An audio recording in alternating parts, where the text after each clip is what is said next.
এই ব্রিজে কিছু কিছু পোলাপান উচ্ছৃঙ্খল করে আমরা ব্যান দেওয়া যাইবে নলি পারে আমার কাছে সার্চ করে টাকা পয়সা কেটে রায়। পুলিশ কিছুই করে না। কত কত জায়গা দেখা যায় যে পুলিশের হাতে থেকে সহযোগিতা করে। দিন ভর গাড়ি যা চালাই টেহাটুয়া সব কেড়ে নেয়, এমনকি গাড়িও কেড়ে নিবার চায়। অন্ধকার নামতেই যেন গৃহস্থ বাড়ি থেকে উধাও হতে শুরু করে গরু ছাগল। এই গ্রামে এ যেন এক নিত্যদিনকার আতঙ্ক। আমার শাশুড়ি গরু আগে হারাইছে, তালা দিয়ে থুইছিলে, তালা কাইটে এই বাছুর গরু গাভী গরু 2.5 লাখ টাকা দাম হইল নি। সেই গরু তালা কাইটে চুরি করে নিয়ে গেছে। তার 8 দিন পরে আমার গরু একটা থুইছিলাম, সেখান থেকে চুরি হয়ে নিয়ে গেছে।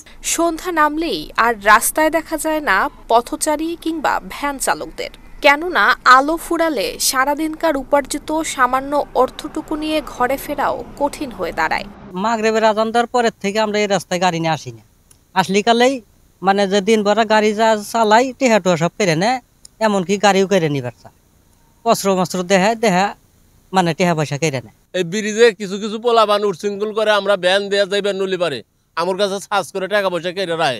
আর কি কোনো বিধি বিচার হবো দেশে? না হবো না। পুলিশ কিছুই করে না। কত কত জায়গা দেখা যায় যে পুলিশের হাতে থেকে সহযোগিতা করে। আমরা গরিব মানুষ কামাই করে টাকা পাইতে নিয়ে আসতে পারি না। পুলিশের ভূমিকা কি চাইছে? তারা যে সন্ত্রাস করে হাত জানি না মিলে আমরা এটা চাই। টাকা পয়সা চুরি করে, তাও অনেক সময় গাড়ি টাড়ি মাঝি করে। এই জন্য এই রাস্তায় বিলে আমরা মনে হয় যে রাতের এই 8টার পরে 7টা 8টা 9টার পরে আমরা এই দিকটা আসি না, এই ভয়ের কারণে।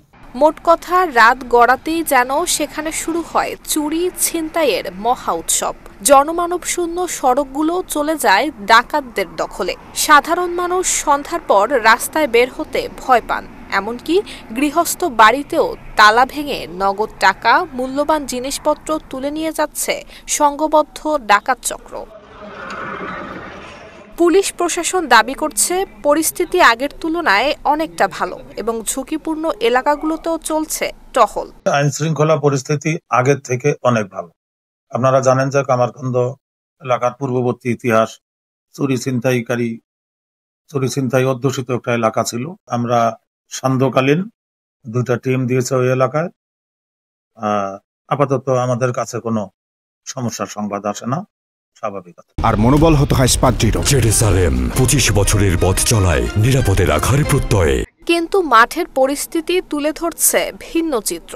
স্থানীয়রা বলছেন অভিযোগ নেয়ার আগ্রহই দেখাচ্ছে না পুলিশ, তদন্ত তো দূরের কথা। ফলে অপরাধীরাও যেন আরো বেপরোয়া হয়ে উঠছে। মাঝে মাঝে শুনি এলাকায় চুরি ডাকাতি ছিনতাই হয় মহাসড়কে, আবার এই ছোটখাটো সড়কেও আর কি। আমাদের গ্রামে মাঝে মাঝে টিউবওয়েল হারায় যায় এবং একজনের ব্যাটারি হারাইছে আমাদের চাচাতো ভাই সম্পর্কে। এসব ছোটখাটো অভিযোগ নিয়ে বিশেষ করে লোকজন থানায় যায় না, আর গেলে কোনো সুরাহা হয় না আর কি। অত্র এলাকার মধ্যে সবচেয়ে বড় মসজিদ, সেই মসজিদের 2-3টা ইউনিট একবার চুরি করে নিয়ে গেল। ওই মসজিদ থেকে একটা টিউবওয়েল, সেই টিউবওয়েলটা পর্যন্ত মানুষ নিয়ে যায়। এই ব্যাপারে কোনো প্রশাসনিক কোনো সহযোগিতা আমরা পাচ্ছি না। আমরা দেখেছি যে ইতিপূর্বে অনেকগুলো চুরির ঘটনা ঘটেছে। পুলিশ কিন্তু এই ঘটনার কোনো সুষ্ঠু তদন্ত করে যে আসামি ধরা বা ওই অপরাধীদের নির্মূল করার বিষয়ে কোনো পদক্ষেপ গ্রহণ করেনি। ভয়াবহ এমন চিত্রই দেখা যাচ্ছে সিরাজগঞ্জের কামারখন্দ উপজেলায়। বেপরোয়া এই চুরি ডাকাতির ঘটনায় গ্রামবাসীদের মধ্যে বাড়ছে পুলিশের প্রতি আস্থার সংকট, আর রাত নামলেই জেঁকে বসছে এই চুরি আতঙ্ক। নুসরাত জাহান মেহেক, ঢাকা পোস্ট।